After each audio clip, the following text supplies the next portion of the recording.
ইয়া রাসূলুল্লাহ, জান্নাতি পোশাক কে সর্বপ্রথম পাবে, কে পরবে?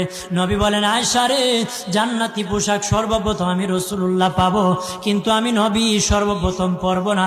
সর্বপ্রথম ইব্রাহিম খলিলুল্লাহকে জান্নাতি পোশাক পরানো হবে। কেন জানুনি?